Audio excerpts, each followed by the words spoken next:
حياتنا لم تكتمل إلا لتحرير آخر أسير بسجون الاحتلال.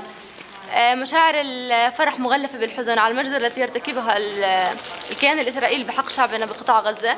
بنوجه تحية الوفاء والنصر لأهلنا بقطاع غزة.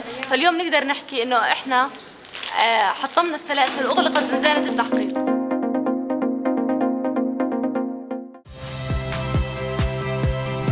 Saya Rahmat Ibrahim. Saksikan program-program Kompas TV melalui siaran digital, pay TV, dan media streaming lainnya.